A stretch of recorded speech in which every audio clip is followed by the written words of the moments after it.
The number of people who've gotten through, unaccounted, just they've gotten through because there's just not enough manpower. The wall has too many holes in it. It's a shocking number, well over 100,000. And no one knows how many of them could be terrorists, cartel members, drug members, mafia members of the Mexican mafia or others. It does present a problem. Why don't you think that's already been action? Why would we have to call on the FBI and the CIA to be down there? Shouldn't they be already engaged in this? Charles, that's mystifying, not only for the prospect of the national security crisis, but the humanitarian crisis. It is chaos. And we've visited a number of border agencies over the last day and a half, and that's the sense you get everywhere. It's chaos. The numbers are immense.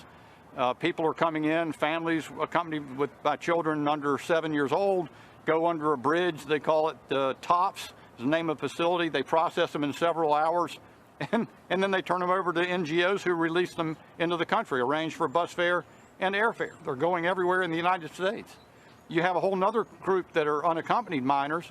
They're going through the Office of Refugee Resettlement. They're being sent to some perhaps relative, maybe a 15-year-old going to a 21-year-old illegal alien living somewhere else. You know, it is a crisis. It's a catastrophe on every level. I've got less than a minute, but if you can, Representative Jordan talked about maybe reinstating the Remain in Mexico policy, and the Biden administration floating some balloons out there, perhaps finishing the wall or at least adding to it where there's materials. What do you think? They need to think fast. So they need to get on with that right away, finishing out the wall segments. And restoring the Remain in Mexico policy, it was working. Border Patrol told them it was working and that they were going to have a disaster if they abandoned it. Yeah, well, it's hard to ignore it now. It's hard not to say it was a disaster.